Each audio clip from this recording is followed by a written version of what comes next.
What if I told you the market was tanking? The trade wars and political chaos were dragging prices down, and that your home, or the one you're trying to buy, just lost value. You might hold off on listing. Or if you're a buyer with a stable job, maybe you dive in faster thinking, now's your chance to score a deal. But then you start looking and you're in multiple offers again and again. You lose out again, or you watch your neighbor list their place, it gets swamped with showings and sells in less than a week over list. Multiple offers. That disconnect between what people are hearing and what's actually happening on the ground, that's exactly what we are talking about today, because perception doesn't always match reality, and in Calgary real estate, that difference matters. But first, I'm Dawn, and I make these videos to help you stay informed on what's actually happening in our real estate market. If you get any value from these videos, please like and subscribe. It helps me get them out there. My goal this year is 1,000 subscribers. I'm getting closer, and your support means a lot. There's a lot happening right now between the federal election just weeks away and all the noise around the trade war. It's easy to get swept up in the fear. But today, we're cutting through all of that. I want to show you what's actually happening here in Calgary, because if you're basing your expectations on the national news, I think you're going to be surprised. Let's get into what the data is really telling us about Calgary's real estate market right now. In March, we saw 2,159 total sales across Calgary. That's down 19% year over year. So yes, activity is slower than the record-setting pace we saw in 2021, 22, and 24, but momentum is still building month over month as we head into spring. We had 4,019 new listings in March, up 26.7% year over year. We are definitely seeing more come to market, and that added inventory is very much needed. This surge in listings is giving buyers a little more to choose from, and it's easing some of the pressure we've seen over the past few years. Our total inventory reached 5,154 homes on the market in March. That's more than double what we had this time last year, and up from 4,145 homes in February. Again, the inventory was needed to pull us out of that extreme seller's market. More options mean buyers have more negotiating power, especially in those higher price ranges. Now, let's talk about months of supply, which helps us understand if the market favors buyers, sellers, or somewhere in between. Calgary's months of supply in March was 2.39 months, down slightly from 2.41 in February. We are still in a seller's market at 2.39 months. We're looking closer to 2.5 to see a balanced market, and all segments are in a seller's market except apartment-style condos, which have moved into that balanced market conditions. Now, here's where things get interesting. First, the benchmark price is basically the typical home in Calgary, okay? Not the average, but the one that reflects the overall market trends. The total residential benchmark price in Calgary hit $592,500 in March. That's up $4,900 from February. Let's break it down by property type. As you can see here, detached homes went from $760,500 in February to $769,800 in March. Semi-detached were $683,500 in February and up to $691,900 in March. Row homes, $446,800 in February, up to $454,000 in March. And finally, apartment-style condos were $334,200 in February, up to $336,100 in March. So despite what you may be hearing about price drops nationally, in Calgary, every property type went up month over month, and we're still seeing higher than this time last year, but not by a ton. And if you're wondering whether homes are still going over asking, yes, they are.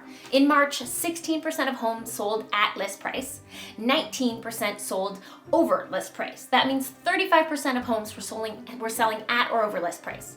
This tells us that competitive pressures is still there, especially in price points under $700,000, where buyer demand continues to outpace supply for detached homes. So why are people still talking like the sky is falling? Well, because the fear is real. And honestly, I don't blame anyone for feeling it. If you're worried about job loss, economic stability, or big global headlines like trade war incoming, it makes sense that you'd second guess whether now is a safe time to buy or sell a home.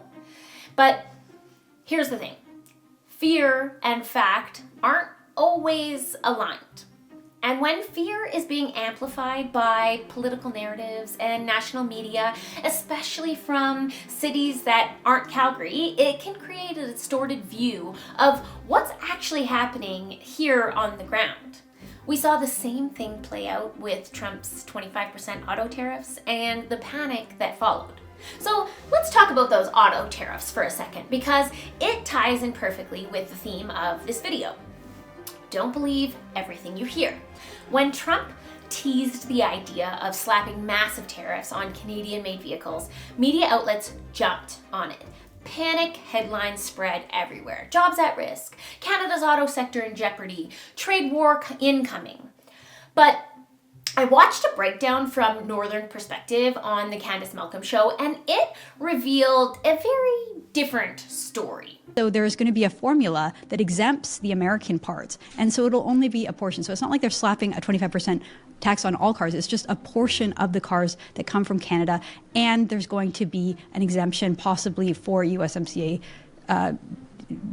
parts that have been made in Canada. Only the portion of the vehicle made outside North America gets taxed. So, for example, a part might be made in Detroit, assembled in Ontario, go to Ohio for finishing, and then be installed in Canada. That car, mostly exempt. Yet, media stories made it sound like every car made in Canada was about to get slapped with a 25% tariff. And that's just not the case. It's very disappointing to see how the mainstream media is jumping on this. April 2nd was Trump's big Liberation Day announcement. Well, it included 0 new tariffs for Canada. None.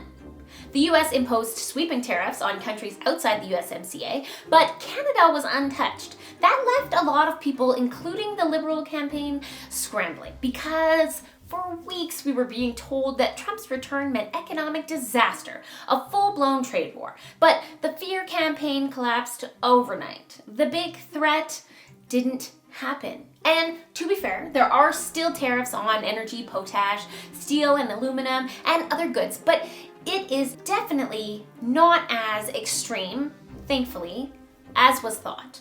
But now we're seeing that many of the dramatic media warnings were more about drumming up anti-Trump sentiment than actually informing Canadians. Northern Perspective pointed to an Abacus poll where 45% of women over 60 said Trump and tariffs were their biggest concern. That fear was driving voting intentions, and with those fears suddenly disproven, we're left wondering, what else are we being told that's more emotion than fact? The video even points out how mainstream media spun the story, implying an economic threat without mentioning the exemptions, the protections, or the political motivations behind the messaging. So here's what I want you to take away, because this isn't just about tariffs or politics. It's about how quickly fear can shape markets and how important it is to stay rooted in what's actually happening around us. First, don't rely on headlines. Ask questions, look at local data, check the sources, and yes, go beyond the mainstream media as far as politics go. Shows like Northern Perspective, Moose on the Loose, the Elevate podcast, Jasmine Lane, are all offering views that might challenge your assumptions, and that's a good thing. Second, Calgary's real estate is holding strong for now. Prices are up across the board month over month and year over year, but we are seeing more inventory. So to be clear, this doesn't mean we won't see prices go down in the future, but I want to set the right expectations if you are getting into the market now. Third, this spring market is still moving. If you're buying, be ready to act fast in certain price points. If you're selling, you've still got leverage, but strategy matters. And finally, if you're feeling overwhelmed or unsure, that's what I'm here for. Shoot me a message, drop a comment, or book a call with me in the link below. I'm happy to help. If you haven't already, please subscribe. And if you're on the fence about homeownership, you can check out my rent versus buy video here. Thanks for watching, and I'll see you soon.